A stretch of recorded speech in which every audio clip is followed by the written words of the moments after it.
Really looking forward to our next fight coming up at middleweight. This was a bout that was originally scheduled back in August. They moved it a couple of weeks. We have Dalcha Lungiambula, the former light heavyweight and heavyweight champion from EFC. Crazy to see a short king like that winning on the biggest stage. He's going to be taking on Quebec, Canada's own Marc-Andre Barriault. Matt, I absolutely love this fight because both of these guys stylistically match up very, very well. If you want to see a highlight reel win for Marc-Andre Barriault, that might not necessarily be in the UFC. If you want to see the UFC one, Oscar Piata fight. Did he test positive for Oscar and after that fight and it ended up as a no contest? Maybe, but it was a short window of a suspension and it seemed like a little bit of a slap on the wrist and a non-starter of an issue. But for Barriault, he took on a guy that should have ended up in the UFC and was from, well, around Fredericton, New Brunswick, Canada, and Adam Hunter, the War Master. And if you go in and watch that one, it's an amazing fight. And for Barriault, he's able to withstand. He's able to get the big win in that one.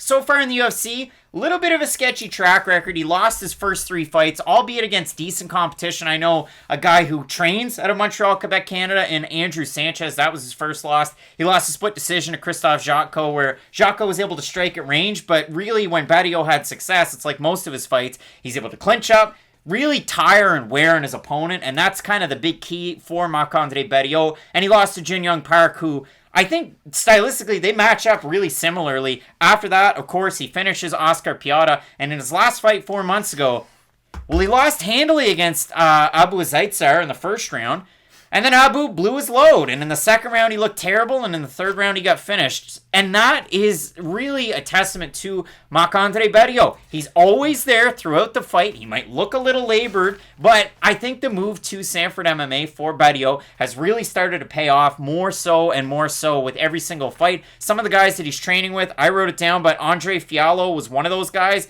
Who else do we have in there? Ian Gary, the Cage Warriors champ, Aung Laun Song, Impa Kasanganai, who else?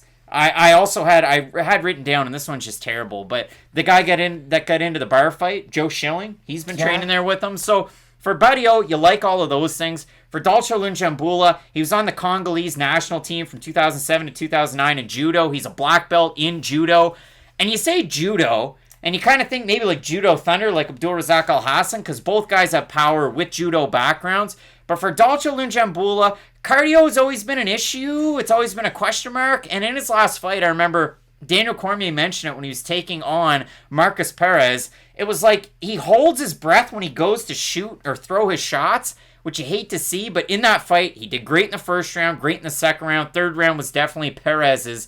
So in a fight like this, that was his first test at 185 pounds. First time in his career he went down there. He just turned 36 coming into this one about a month ago. So happy birthday, Dalcha Lungiambula. And he's training with one of my favorite coaches and trainers in the game, Black Cobra Striking System's own Dewey Cooper. So you love to see that, but also at Extreme Couture with the likes of Francis Ngannou, and the list goes on.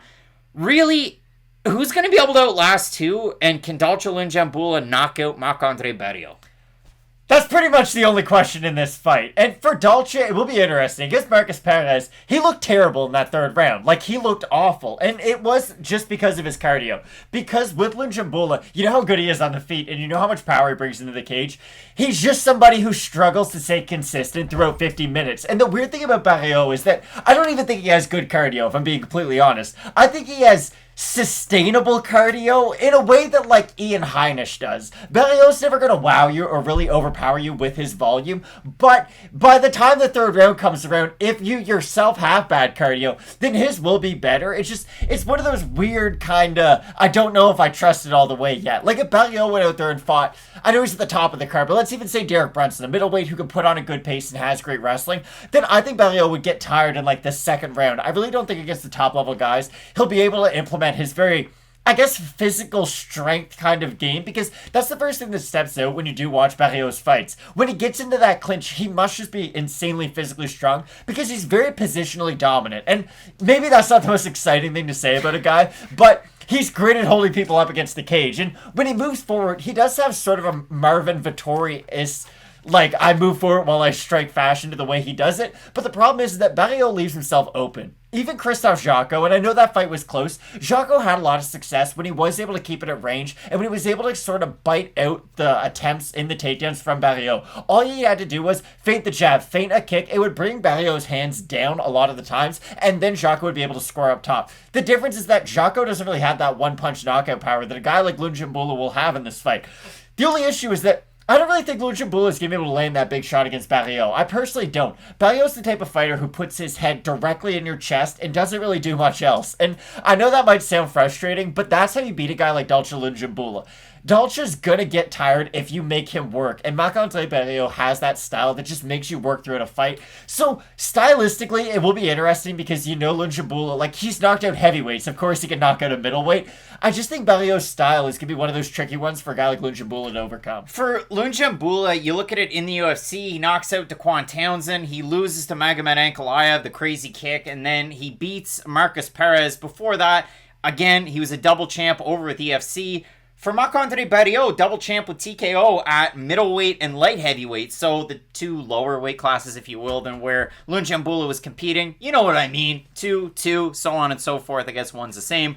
But yeah, in a fight like this, you have a look at the odds. Lungiambula opened a plus 105 underdog. He's a plus 119 right now. For Barriault, open a minus 125. He's a minus 145. And if you have a look at the Tapology votes, it's a surprise to us. It is to you. 472 total votes. 65% Lungiambula. 60% by decision. 35% by knockout. 5% of those people thinking he's going to submit Barriault. For the 35% that have Barriault, 52% by decision, 42% by knockout. So, again, is it the over-under? I feel like if there's an over-under 1.5, I think we're going to go over that. And then it's a really tricky pick after that because is Lungiambula able to win the first, somewhat eke out the second, and then bank the third, like kind of take time off and really kind of have to try and save himself? Or is Barriault going to be able to win that second, win that third, or I guess the other option is like Alessio Di Chirico last weekend when he was taking on Abdulrazak Alhassan. Are we going to edge our face into a knee and get knocked out?